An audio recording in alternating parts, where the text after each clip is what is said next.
Assalamualaikum warahmatullahi wabarakatuh. Selamat pagi semuanya. Bu Diana doakan kalian dalam kondisi yang sehat dan juga bugar untuk bisa menerima materi pemantapan persiapan PAT pada hari ini. Karena masih ada di bulan Syawal, Bu Diana juga menyampaikan selamat Idul Fitri dan juga mohon maaf. Saya yakin Bu Diana banyak melakukan kesalahan dan khilafan kepada kalian, sehingga Bu Diana sangat perlu untuk meminta maaf secara langsung kepada kalian. Persiapkan untuk kalian dalam rangka mempersiapkan materi untuk penilaian akhir tahun prakarya kelas 8. Jadi materi nanti yang akan kita bahas adalah materi-materi yang akan mencakup semua soal-soal yang akan dipersiapkan oleh Bapak Ibu Guru dalam daring PAT on. Silakan menyimak video ini dan jangan lupa untuk mencatat hal-hal penting. Jangan lupa juga berdoa sebelum belajar. Anak-anak, Bu Diana harap kalian sudah berdoa dan siap untuk mengikuti pembelajaran pada hari ini. Yuk kita fokus untuk memulai pembelajaran pada hari ini. Pada hari ini ada 5 bab yang akan Bu Diana review. Yang pertama, materi tentang kerajinan bahan limbah keras. Kemudian materi kedua tentang alat penjernih air. Kemudian materi ketiga tentang budidaya satwa harapan. Materi keempat, pengolahan bahan pangan setengah jadi dari serealia, kacang-kacangan, dan umbi menjadi makanan khas wilayah setempat. Dan materi terakhir yang akan kita bahas adalah materi mengenai pengolahan hasil samping serealia, kacang-kacangan, dan umbi menjadi produk pangan. Baik, kita sekarang masuk kepada bab pertama, yaitu materi tentang kerajinan bahan limbah keras. Nah, perlu adanya proses kerajinan bahan limbah keras karena di seluruh dunia isu pertama yang membuat masyarakat harus segera bisa melakukan 3R adalah meningkatnya jumlah dari limbah bahan keras yang sulit untuk dihancurkan secara alami maupun dengan proses tertentu. Nah, pada dasarnya polutan ini tadi yang berasal dari limbah keras berusaha dikurangi dengan beberapa langkah. Ada beberapa proses yang digunakan. Ada 3 hal yang sering dilaksanakan oleh masyarakat di sekitar kita untuk mengurangi limbah bahan keras. Yang pertama adalah sanitasi. Sanitasi ini adalah pengolahan sampah yang sudah terkontrol dan terprogram. Kemudian ada juga incineration atau pembakaran. Nah, kalau pembakaran ini harus menggunakan alat khusus agar residu pembakarannya tidak besar. Kemudian langkah yang terakhir adalah pulverization atau penghancuran. Penghancuran juga butuh alat khusus sehingga potongan-potongan limbah bahan kerasnya sangat kecil dan mudah dihancurkan oleh tanah. Tapi tetap saja membutuhkan waktu yang sangat lama.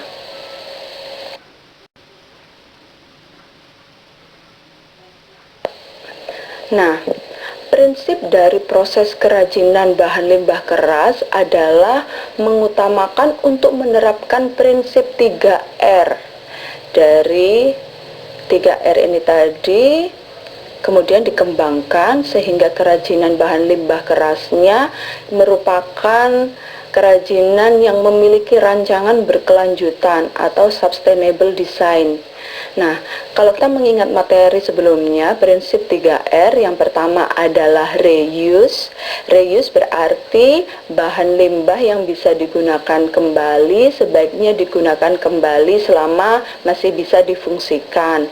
Kemudian ada reduce, berarti usaha kita untuk mengurangi sampah dengan tidak menggunakan menggunakan atau mengurangi penggunaan bahan-bahan tertentu. Kemudian kalau dengan prinsip recycle berarti dengan menggunakan prinsip daur ulang, barang-barang yang bisa diperbaiki kemudian dihias dengan baik digunakan prinsip recycle. Nah, itu tadi Bu Diana sampaikan bahwa ketika menggunakan prinsip 3R kita juga harus menerapkan prinsip rancangan berkelanjutan, di mana kita harus memperhatikan metode pembuatannya, asosiasi, dan estetika atau keindahannya. Selain itu, kerajinan yang kita buat harus sesuai dengan kebutuhan, kemudian sesuai dengan telesis atau fungsi, dan kegunaannya.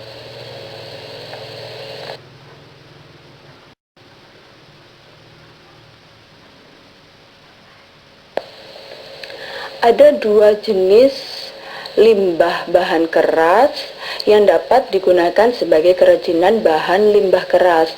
Yang pertama adalah jenis limbah keras organik, umumnya berasal dari makhluk hidup dan walaupun teksturnya keras tapi sebenarnya bisa terurai secara alami, namun butuh waktu yang lama. Contohnya seperti yang ada di gambar, ada kulit kerang, kemudian ada tulang, ada sisi ikan, tulang ikan, tempurung kelapa, dan juga material kayu yang sudah tidak digunakan. Nah, jenis limbah kedua yaitu jenis limbah keras anorganik. Anorganik ini contohnya botol kaca, botol plastik, kaleng, dan saya yakin kalian bisa menyebutkan contoh-contoh yang lainnya. Nah, proses pengolahan kerajinan bahan limbah keras yang pertama adalah proses pemilahan. Jadi kita pilih dulu bahan yang kita gunakan, pakai bahan apa, kemudian dipilih kondisinya yang masih bisa digunakan dengan yang tidak digunakan, itu dipisah. Nah, langkah yang kedua adalah proses pembersihan. Jadi harus dicuci bersih, kemudian dikeringkan. Setelah proses pembersihan dapat dilanjutkan dengan proses pewarnaan dan dikeringkan. Proses selanjutnya adalah penghalusan agar nanti setelah jadi ataupun selama proses pembuatan, pengrajin dan juga penikmat kerajinan seninya tidak mengalami luka. Dan proses yang terakhir adalah proses produksi sesuai dengan rancangan yang telah dibuat. Berikut Bu Diana tampilkan contoh hasil kerajinan bahan limbah keras. Foto yang Bu Diana tampilkan di sini adalah foto-foto yang Bu Diana ambil dari situs pencarian. Bu Diana harap kalian masih bersemangat untuk mengikuti pembelajaran pada hari ini. Kita lanjutkan materinya. Materi kedua yaitu tentang alat penjernih air.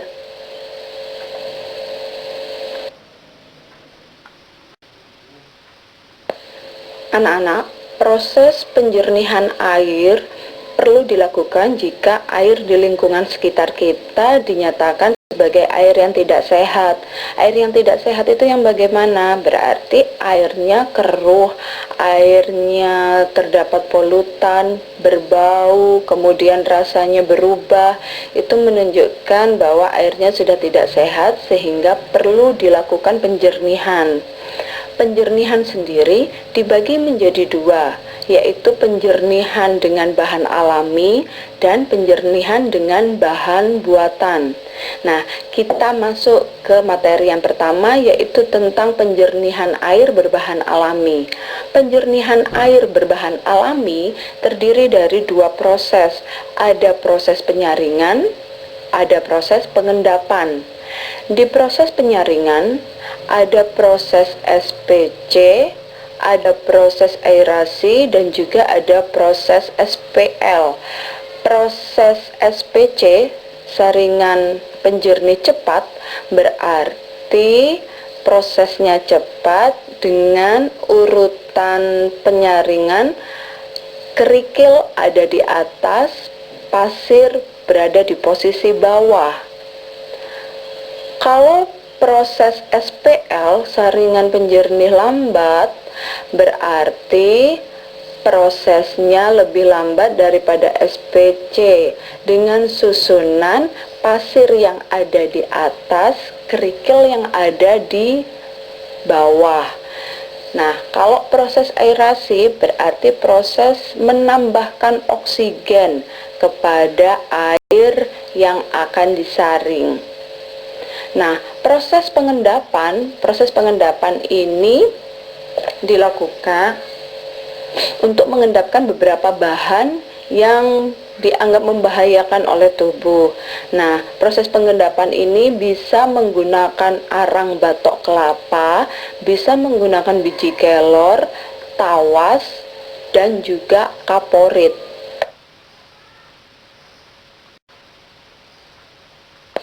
Berikut Budiana tampilkan contoh penyaring air dengan bahan alami, susunannya seperti yang ada pada gambar. Nah, pada gambar kali ini bak pengendapan ada di atas, kemudian ada filter bertahap, hijau, pasir, hijau lagi, kemudian pasir, kemudian arang, tempurung kelapa, kerikil, dan batu. Karena ini pasir ada di atas, kerikil ada di bawah, berarti menunjukkan gambar ini menggunakan sistem SPL. Dia prosesnya lambat karena pasirnya ada di atas, kerikil ada di bawah. Seperti yang Budiana sampaikan tadi. Kalau prosesnya SPC, menggunakan proses SPC, kerikil di urutan atas, pasirnya ada di urutan bawah. Kemudian ada juga yang menggabungkan antara SPC dengan SPL. Nah, gabungan antara SPC dengan SPL disebut sebagai GFS. Materi selanjutnya mengenai penjernih air berbahan buatan. Bahan-bahan ini biasanya digunakan untuk proses penjernihan air. Ada beberapa pilihan yang bisa digunakan.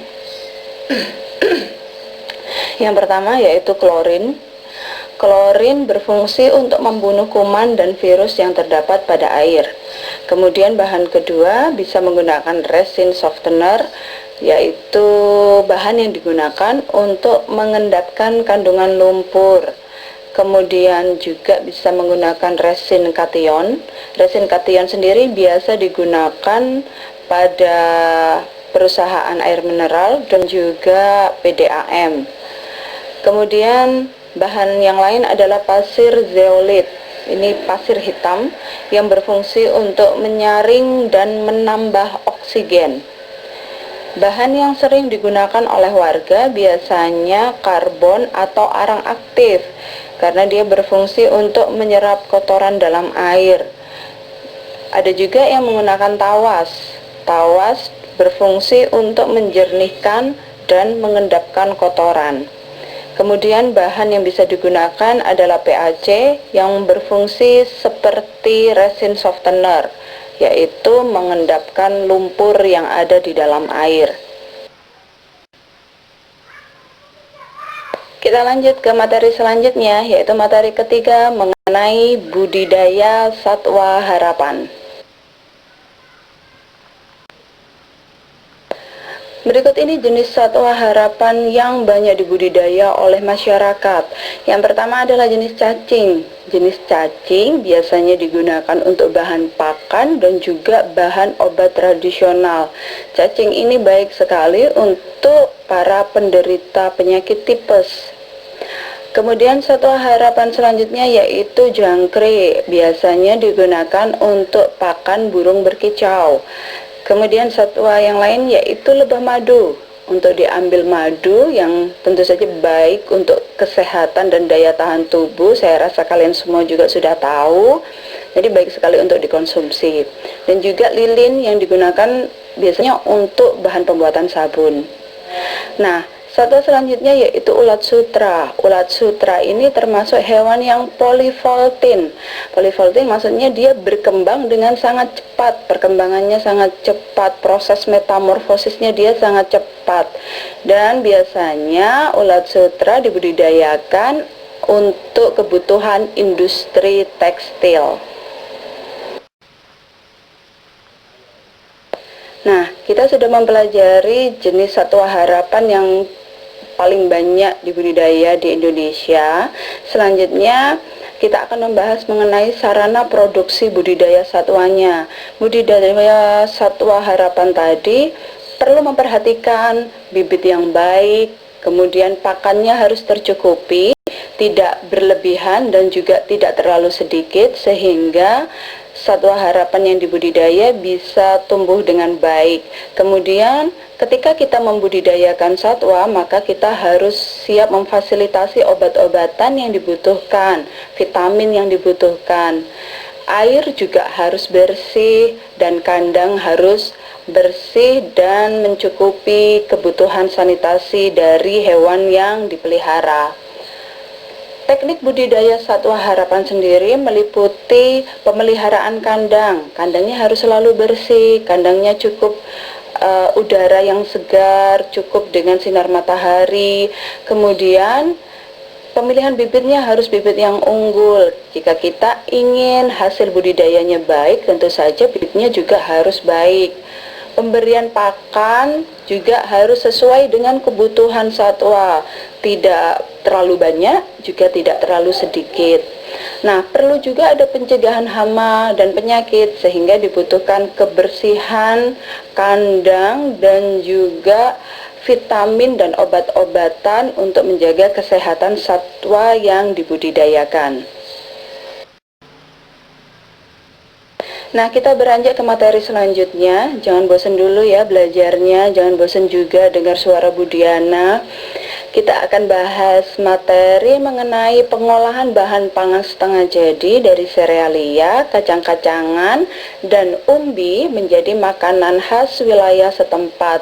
Ini harusnya kalau sekolah bisa berjalan sesuai biasanya, kita bisa praktek makanan seperti biasanya ya. Tapi karena di rumah saja, Bu Diana harap kalian sudah melaksanakan praktek sesuai dengan permintaan Bu Diana, sudah merekam ataupun mengabadikan dengan kamera hasil dari pengolahan yang kalian lakukan, bahan-bahannya dan juga proses pembuatannya. Nanti akan Bu Diana sediakan form yang bisa kalian gunakan untuk mengupload hasil gambarnya.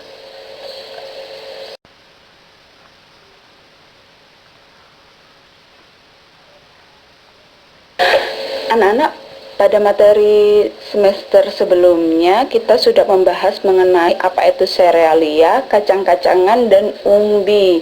Nah, kali ini kita akan membahas mengenai pengolahan produk pangan setengah jadinya. Nah, produk pangan setengah jadi yang dihasilkan oleh serealia, kacang-kacangan, dan umbi ada yang berbentuk potongan pipih tebal, misalnya berbagai jenis kerupuk. Kemudian ada yang butirannya besar, ada jagung pipil, ada biji sorghum, tepung tiwul, ataupun granula atau sawut. Kemudian ada yang butirannya halus, berbagai tepung, tepung terigu, tepung tapioka, tepung sagu. Semuanya melalui proses pengeringan kalau tepung. Nah, teknik dasar yang dilakukan untuk pengolahan bahan pangan ini ada dua teknik. Yang pertama adalah teknik mengolah makanan dengan panas basah. Ini biasanya yang digunakan adalah proses merebus, boiling, merebus cairan sebanyak bahan pangan atau poaching, kemudian merebus dengan sedikit cairan, bracing, kemudian membuat stup atau membuat gulai, stewing, simmering, kemudian mengukus atau steaming, dan mengetim. Nah, Teknik dasar kedua yaitu teknik pengolahan panas kering atau dry heat cooking yang meliputi menggoreng dengan minyak banyak atau deep frying, shallow frying, menumis, memanggang, roasting, dan membakar atau grilling. Ini adalah gambar contoh hasil pengolahan bahan pangan setengah jadi dari serealia, kacang-kacangan, dan umbi menjadi bahan makanan khas wilayah setempat. Ada mie Aceh, kemudian ada lontong balap, ada onde-onde, ada seblak dari Jawa Barat, dan juga ada kue lumpur. Materi terakhir pada semester ini adalah materi pengolahan hasil samping serealia, kacang-kacangan, dan umbi menjadi produk pangan.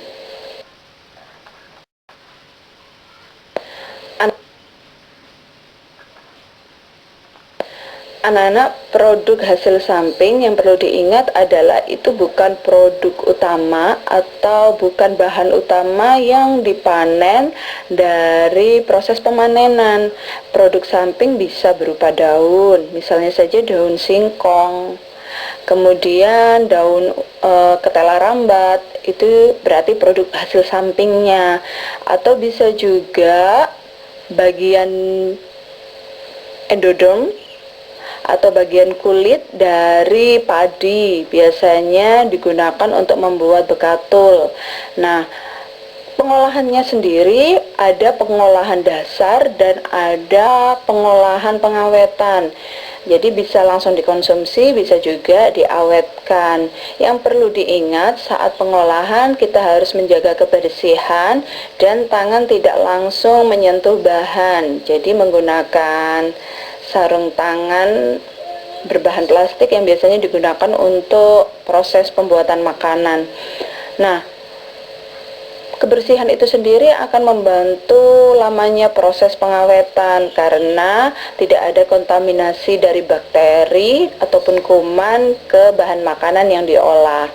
Kemudian saat kita mengolah bahan makanan, baik bahan utama maupun bahan samping, tentu saja agar menarik untuk dikonsumsi, pengemasannya dan tampilannya harus cantik. Sebaiknya menggunakan bahan-bahan alami yang tidak berbahaya untuk kesehatan manusia. Alhamdulillah anak-anak, kita sudah mereview materi pembelajaran prakarya mulai dari bab pertama sampai dengan bab terakhir yang dipelajari di semester 2. Bu Diana harap kalian mengikuti pembelajaran pada hari ini dengan baik, karena insya Allah dengan mengikuti pembelajaran hari ini dengan baik, kalian akan mampu mengerjakan PAT dengan baik dan mendapatkan hasil yang maksimal insya Allah. Kemudian jangan lupa untuk mengisi komentar dengan nama, kelas, dan nomor absen sehingga Bu Diana sudah mengetahui siapa saja yang sudah mengikuti pembelajaran pada hari ini. Jangan lupa juga untuk klik like dan subscribe agar kalian bisa mengikuti perkembangan video terbaru yang akan Bu Diana bagikan.